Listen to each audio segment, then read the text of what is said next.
آپ دیکھ رہے ہیں ترکی میں، سیریا میں زلزلہ آیا ہے، پتہ ہے کہ نہیں؟ آئیے دعا کرتے ہیں ان کے لیے کہ اللہ ترکی میں، سیریا میں، شام میں جو زلزلہ آیا ہے ان سب کی مدد فرما. زور سے بولیے آمین. پوری بلڈنگ دھڑام سے گر گئی، بڑی بڑی بلڈنگیں تھی، زلزلہ آیا، جھٹکا لگا، 10 سیکنڈ پہلے سیٹ تھے اور 10 سیکنڈ کے بعد غریب ہو گئے جھٹکے میں. اب دیکھیے کتنی تباہی آئی ہے وہاں ترکی میں، سیریا میں. تو میرے بھائیو دعا کیجئے ان کے لیے، بہت پریشانی میں ہیں وہ لوگ، پانی کے لیے ترس رہے ہیں، روٹی کے لیے ترس رہے ہیں، گرم کمبل کے لیے ترس رہے ہیں، ان کو مل ہی نہیں رہا ہے، بھوکے ہیں، پیاسے ہیں. ہم اور آپ اللہ کا شکر ادا کریں، ہم اور آپ بڑے اچھے ہیں. اچھے ہیں کہ نہیں بھائی؟ روٹی اور بوٹی برابر کھا رہے ہیں کہ نہیں کھا رہے ہیں؟ جانتے ہیں روٹی اور بوٹی کھا رہے ہیں کہ نہیں کھا رہے ہیں؟ الحمدللہ، اللہ کا شکر ہے، الحمدللہ. تو ان لوگوں کے لیے دعا کیجئے، اللہ ان سب کی پریشانی کو دور کر دے. بہت پریشان ہیں، بیان نہیں کر سکتے، بتا نہیں سکتے آپ لوگوں کو. اب سوال یہ پیدا ہوتا ہے کہ زلزلہ آتا کیوں ہے؟ اگر ایمان والا آدمی ہے، اللہ والا آدمی ہے تو اس کے لیے رحمت ہے، اور اگر اللہ والا آدمی نہیں ہے تو اس کے لیے عذاب ہے. میرے بھائیو، کیا یہاں زلزلہ نہیں آ سکتا کیا؟ لیکن ہم دعا کریں گے کہ زلزلہ نہ آئے.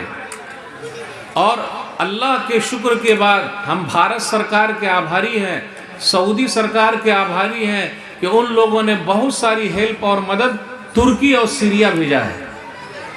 سب کا شکر ادا کیجئے. تو ہم اور آپ دعا میں لگ جائیں ان لوگوں کے لیے. ایک مسلمان بھائی کے لیے دعا کرنا ہم سب کی ذمہ داری ہے. میرے بھائیو، اب سوال یہ پیدا ہوتا ہے کہ زلزلہ آتا کیوں ہے؟ یوں ہی تو نہیں آ جاتا ہے، کچھ نہ کچھ مسئلہ ہے. زلزلہ آتا ہے، آدمی نیک ہے پھر بھی زلزلہ آ سکتا ہے، اور برا ہے تو زلزلہ تو آئے گا ہی. زمین پوری ہل جاتی ہے، پنکھے ہلنے لگتے ہیں، پوری بلڈنگ گر جاتی ہے. کیوں؟ ایک حدیث میں سنانا چاہتا ہوں، غور سے سنیے گا. اردو آ رہی سمجھ میں نا؟ بھالو آ رہی ہے؟ بھالو چلیے الحمدللہ.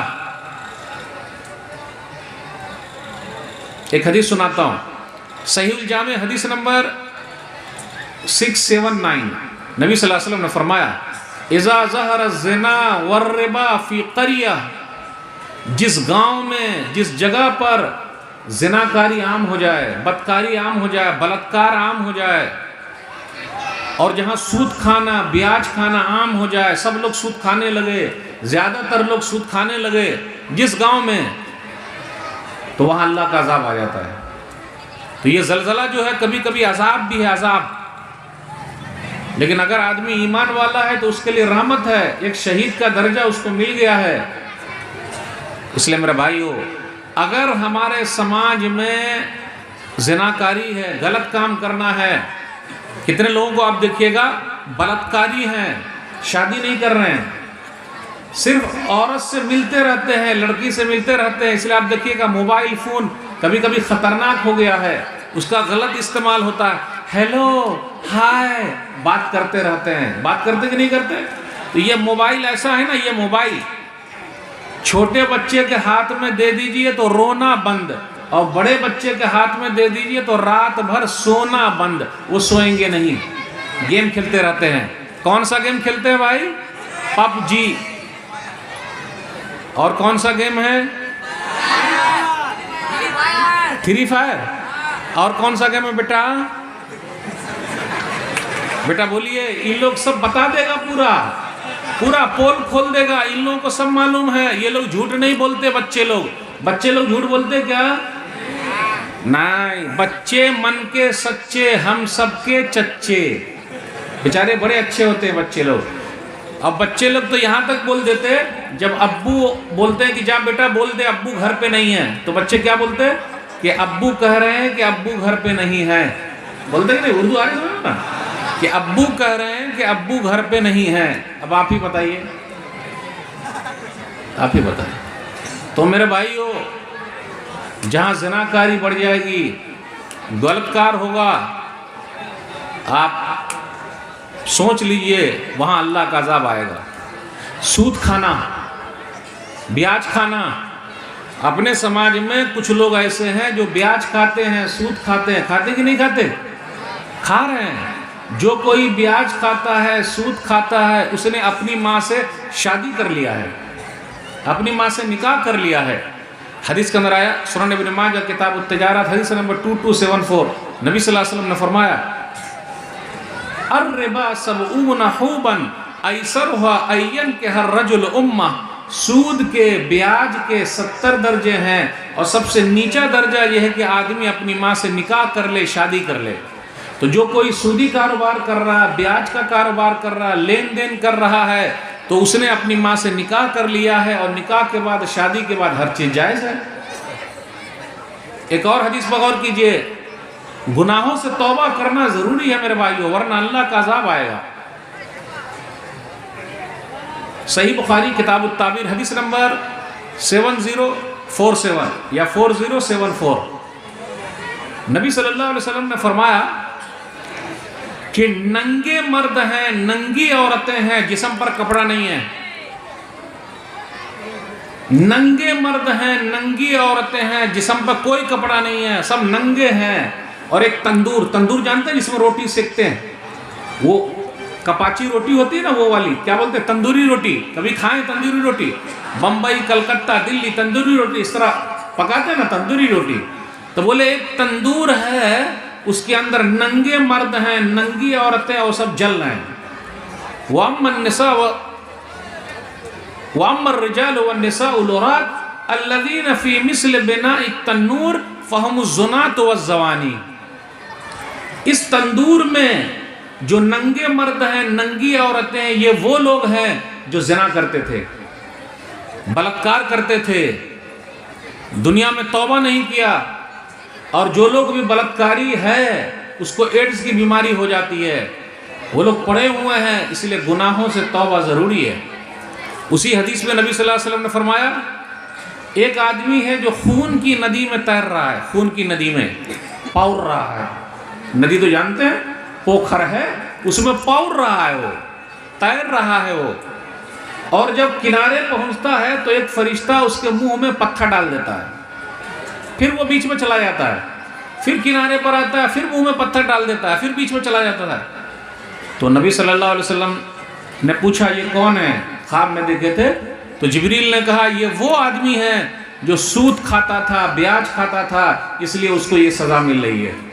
اس لیے میرے بھائیو، جو کوئی سودی کاروبار کر رہا ہے گناہوں سے توبہ کر لے، ورنہ اللہ کے یہاں اس کو یہ سزا ملے گی، ہے کہ نہیں؟ گناہوں سے توبہ ضروری ہے۔ جب تک توبہ نہیں کریں گے، نہیں چھوڑیں گے، تب تو ہمارا بڑا نقصان ہے۔ اپنے سماج کے اندر برائی کہاں سے شروع کریں؟ مسجدیں ماشاءاللہ 1 محلہ 2 محلہ 3 محلہ بڑی بڑی مسجدیں بنی ہوئی ہے، بنی ہے کہ نہیں؟ فجر میں پوری مسجد پیک ہو جاتی ہے کیا؟ حقاً ایمانداری بولیے گا، کی موسندہ پیک ہو جاتی ہے؟ آئیں بولیے، فجر میں مسجد پیک ہوتی ہے، پہلا محلہ، دوسرا محلہ، تیسرا محلہ، تو لوگ کہاں گئے؟ جمعہ میں پیک ہو جاتی ہے، تو یہ کہاں سے آ گئے؟ 5 وقت لوگ کہاں چلے گئے اور جمعہ میں کہاں سے آ گئے؟ بتائیے۔ زمین میں دھس گئے تھے، کہاں چلے گا 5 وقت؟ آپ ہی بتائیے۔ ایک حدیث سن لیجئے، صحیح مسلم کتاب الایمان حدیث نمبر 82، بین الرجل و بین الشرک والکفر ترک الصلاۃ۔ آدمی کے درمیان اور کفر اور شرک کے درمیان فرق کرنے والی چیز نماز کا چھوڑنا ہے۔ جو نماز پڑھتا ہے وہ مسلمان ہے، جو نماز نہیں پڑھتا وہ اپنے آپ کو مسلمان نہ کہے۔ سعودی علماء کا فتویٰ یہ ہے، عرب کے علماء کا فتویٰ یہ ہے کہ جو بے نمازی ہے اس کو مسلمانوں کے قبرستان میں بھی دفن نہیں کرنا ہے۔ جنازے کی نماز کیا ہوگی؟ مسلمانوں کے قبرستان میں جو نماز نہیں پڑھتا اس کو دفن ہی نہیں کرنا ہے۔ تو کہاں جا کے دفن کریں گے؟ اس لیے میرے بھائی نمازی بن جائیے. کتنے بھائی بھی نماز نہیں پڑھتے, کتنی بہن بھی نماز نہیں پڑھتی ہے. اب دیکھیے ماشاءاللہ کتنا بڑا جلسہ ہے, پورے لوگ ایک دم پیک ہیں. اگر یہی لوگ فجر میں پہنچ جائیں تو اس جلسے سے زیادہ اہم ہے فجر میں پہنچنا, ہے کہ نہیں ہے؟ فجر میں پہنچنا. اس لیے میرے بھائی فجر میں کتنے لوگ ہوتے ہیں مسجد میں؟ 2 آدمی, کبھی کبھی 1 آدمی, امام صاحب یا مؤذن صاحب, بس ختم. اور پہلی صف میں بوڑھے لوگ ہوتے ہیں, بوڑھے لوگ. اگر یہ ہمارے بزرگ حضرات نہ رہیں تو ہماری مسجدوں میں تالے لگ جائیں. یہی بیچارے ہیں جو مسجد کو آباد کیے ہوئے ہیں, لیکن یہی بوڑھے لوگوں سے مجھے شکایت ہے وہ اپنے بچے کو جگاتے کیوں نہیں ہیں, اپنی بیوی کو کیوں نہیں جگاتے ہیں. چلو بیٹا اٹھ جا, اٹھ, چلو نہیں تو منہ میں پانی مارنے کا, اٹھ. کھائے گا صرف, ہے کہ نہیں؟ آج کل ہم لوگوں کو امام صاحب سے بڑی شکایت ہے. امام صاحب, کتنے لوگ ایسے ہیں جو مسجد چھوڑے ہوئے یہ کہہ کے کہ امام صاحب اچھے نہیں ہیں, امام صاحب کو نکالو تو میں مسجد میں آؤں گا. ہے کہ نہیں؟ کتنے لوگ نہیں جائیں گے, آپ کو مسجد چھوڑ دیے ہیں. اچھا, اپنا گھر کاہے نہیں چھوڑ رہے ہیں جب بیٹا بے نمازی ہے؟ بھائی بیٹا بے نمازی ہے تو اپنا گھر چھوڑ دیجئے, بیٹی بے نمازی ہے تو اپنا گھر چھوڑ دیجئے, بیوی بے نمازی ہے, بیوی نماز نہیں پڑھتی ہے, بیٹا نماز نہیں پڑھتا ہے, بیٹی نماز نہیں پڑھتی ہے, تو اپنا گھر چھوڑنا چاہیے کہ نہیں چھوڑنا چاہیے کہ میں اب گھر چھوڑ کے جا رہا ہوں, یا سب کو گھر سے نکال دینا چاہیے, چلو نکل جاؤ. لیکن مسجد میں امام صاحب کے دشمن بنے بیٹھے ہیں, اس لیے آج کل لوگ امام نہیں بننا چاہتے ہیں. پوچھئے آپ کتنی مسجد خالی ہے؟ جمعہ کے دن جمعہ پڑھانے کے لیے امام صاحب ملتے ہیں کیا؟ بڑی مشکل سے مل رہے ہیں, ہے کہ نہیں؟ ہم اور آپ کیا عزت کرتے ہیں مولانا لوگوں کی. اچھا آپ ہی حق کر ایمانداری بتائیے, مولانا لوگوں کی تنخواہ کتنی ہے؟ 5,000. ہمارے اور آپ کی سرکاری نوکری میں کتنا پیسہ؟ 50,000. اور سرکاری ٹیچر ہے تو 70,000. اور اگر تجارت کر رہے ہیں تو لاکھوں میں کھیل رہے ہیں, اور امام صاحب کی تنخواہ بول ہی نہ رہے ہیں. آ رہی اردو آ رہی سمجھ میں؟ امام صاحب کی تنخواہ 5,000. اور لوگ مذاق بھی کرتے کہ ارے مولانا صاحب آپ کے 5,000 میں بڑی برکت ہے. پوچھئے لوگوں سے, بہت برکت ہے. تو مولانا صاحب کو بھی چاہیے کہ وہ بھی کبھی مذاق کر لیں. وہ کیسے مذاق کہ رے بھائی میرے 5,000 میں اگر اتنی ہی برکت ہے تو آئندہ مہینے سے عدلا بدلی کر لیں گے, 50 والا ہم کو دے دیجئے, 5 ہم سے لے لیجئے. کیسا رہے گا؟ اچھا رہے گا. لیکن بدلی کرے گا کوئی؟ تو پھر کاہے بولے کہ مولانا کا برکت والا ہے. برکت والا 5 آپ لے لیجئے, 50 اپنا والا ہم کو دے دیجئے.